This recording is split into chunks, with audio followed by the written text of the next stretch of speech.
Você acredita que duas pessoas comuns podem se tornar os investigadores paranormais mais famosos do mundo? E se eu te dissesse que por trás dos filmes de terror que você adora, existe uma história real muito mais assombrada do que qualquer ficção? Ed e Lorraine Warren não eram personagens de cinema. Eles eram pessoas de carne e osso que dedicaram mais de 50 anos de suas vidas investigando fenômenos sobrenaturais. Mais de 10 mil casos documentados. Casas assombradas, possessões demoníacas, objetos amaldiçoados. Mas será que tudo isso era real ou apenas uma farsa muito bem construída? A verdade sobre o casal Warren vai te surpreender. E se você curte mistérios reais como esse, já deixa o like, se inscreve no canal e comenta. Você acredita em fantasmas? Ed Warren nasceu em 1926 em Bridgeport, Connecticut. Diferente do que os filmes mostram, Ed não era um homem imponente. Era baixinho, apenas 1,65 de altura, mas tinha uma personalidade marcante. Desde os 5 anos de idade, ele afirmava ver espíritos e entidades sobrenaturais vagando pela casa da família. Lorraine Rita Moran nasceu em 1927, em Bridgeport também. E desde os 9 anos dizia ter visões premonitórias e conseguir sentir presenças invisíveis. O que os filmes não contam é que ambos vieram de famílias católicas extremamente religiosas, onde essas experiências eram vistas como dons divinos, não como problemas psicológicos. O casal se conheceu em 1943, quando Ed tinha apenas 17 anos e Lorraine 16. Eles se casaram em 1945, logo após Ed retornar da Segunda Guerra Mundial, onde serviu como marinheiro na Marinha dos Estados Unidos. Foi durante a lua de mel que tiveram a primeira experiência paranormal juntos. Hospedados numa pousada em Massachusetts, ambos relataram ter visto um fantasma de uma mulher vestida de branco nos corredores. Este evento os fez decidir transformar suas supostas habilidades em profissão. O primeiro caso oficial dos Warren aconteceu em 1952 e não foi nada parecido com os filmes glamurosos que conhecemos. Eles foram chamados para investigar relatos de atividade paranormal numa casa simples em Connecticut. A família relatava objetos que se moviam sozinhos, temperaturas geladas inexplicáveis e vozes sussurrando durante a madrugada. Ed se declarou demonologista, um título que a Igreja Católica realmente reconheceu, tornando-o uma das poucas pessoas no mundo com essa credencial oficial. Lorraine se apresentava como médium clarividente, mas aqui vem a primeira polêmica. Ed nunca teve formação acadêmica formal em teologia ou psicologia. Todo o seu conhecimento sobre demonologia era autodidata, baseado em livros antigos e conversas com padres locais. Durante a década de 1960, os Warren estabeleceram sua metodologia de trabalho. Eles sempre chegavam com equipamentos da época, gravadores, câmeras fotográficas, termômetros e crucifixos abençoados. Lorraine afirmava conseguir sentir a energia do local, enquanto Ed fazia perguntas diretas aos supostos espíritos. Diferente dos filmes, onde tudo acontece rapidamente, as investigações reais duravam semanas ou até meses. Eles visitavam as famílias repetidas vezes, faziam entrevistas longas e documentavam cada pequeno evento. Em 1971, aconteceu o caso que mudaria suas vidas para sempre: a família Perron em Harrisville, Rhode Island. Este caso inspirou o primeiro filme, Invocação do Mal. Roger e Carolyn Perron compraram uma casa de 1736 com seus 5 filhos. Desde o primeiro dia, eventos estranhos começaram a acontecer. Portas que batiam sozinhas, objetos que desapareciam e, principalmente, uma presença feminina malévola que aterrorizava a família.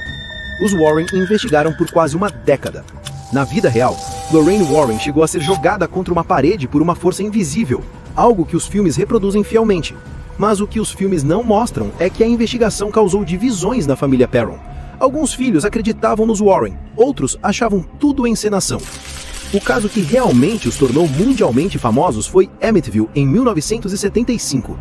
A história real é ainda mais perturbadora que o filme. Em novembro de 1974, Ronald DeFeo Jr. assassinou brutalmente seus pais e 4 irmãos com uma espingarda na casa número 112 da Ocean Avenue.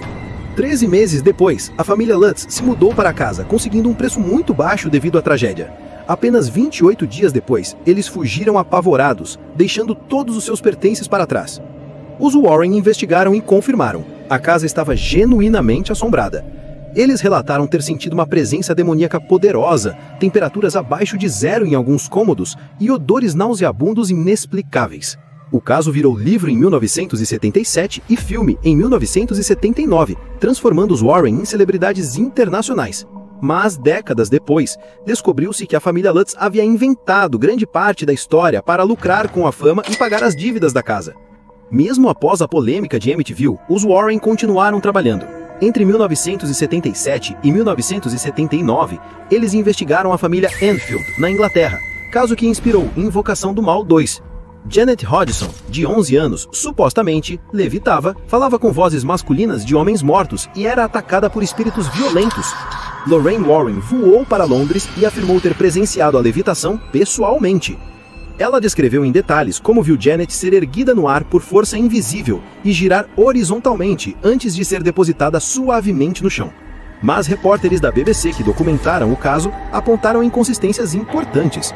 As manifestações mais impressionantes só aconteciam quando as câmeras não estavam filmando ou quando ninguém estava olhando diretamente.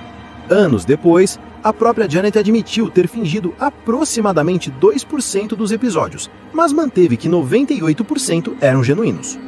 O objeto mais famoso da coleção dos Warren não podia faltar: Annabelle.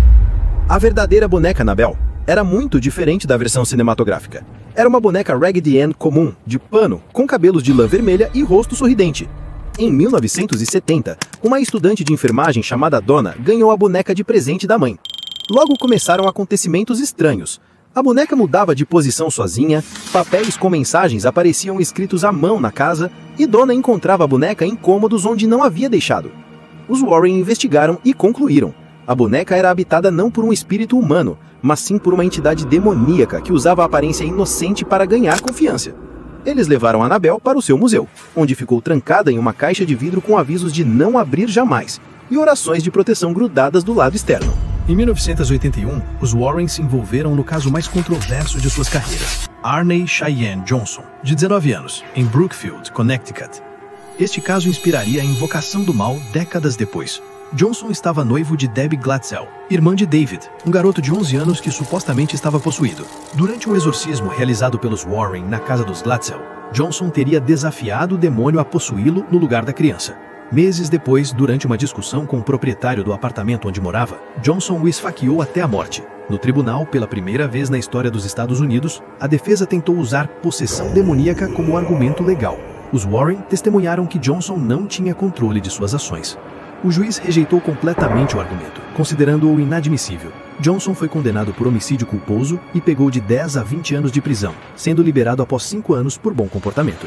Durante as décadas de 1980 e 1990, os Warren estavam no auge da fama. Eles davam palestras em universidades, participavam de programas de televisão e consultorias para filmes de Hollywood. Escreveram vários livros detalhando seus casos mais famosos, mas a comunidade científica sempre os considerou charlatões. Nenhum de seus casos foi validado por métodos científicos rigorosos. Céticos argumentavam que os Warren se aproveitavam de pessoas vulneráveis em momentos de desespero, famílias traumatizadas que buscavam explicações sobrenaturais para tragédias muito humanas ou problemas psicológicos não diagnosticados. Psicólogos sugeriam que muitos dos fenômenos relatados poderiam ser explicados por transtornos mentais, alucinações coletivas ou simplesmente interpretações equivocadas de eventos naturais.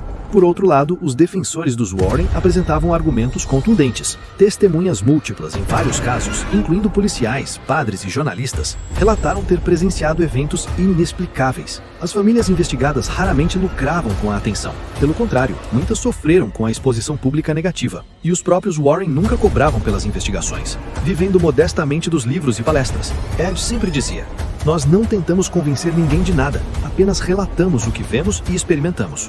Ed Warren morreu em 2006, aos 79 anos, de complicações cardíacas. Até o final, ele mantinha que tudo o que havia investigado era absolutamente real. Lorraine continuou trabalhando como consultora para os filmes baseados em seus casos, incluindo toda a franquia Invocação do Mal. Ela faleceu em 2019, aos 92 anos, em sua casa em Monroe, Connecticut. Juntos, eles investigaram oficialmente mais de 10 mil casos em 5 décadas de carreira. O Occult Museum dos Warren, localizado no quintal de sua casa em Monroe, abrigava mais de 1000 objetos supostamente amaldiçoados ou assombrados coletados ao longo das décadas. Além da famosa Annabelle, havia espelhos que mostravam visões, crucifixos que sangravam, bonecas possuídas de várias culturas e até mesmo um piano que tocava sozinho durante a madrugada. Após a morte de Lorraine, o museu foi permanentemente fechado ao público, oficialmente por questões de zoneamento municipal, mas muitos acreditam que os objetos são perigosos demais para a exposição.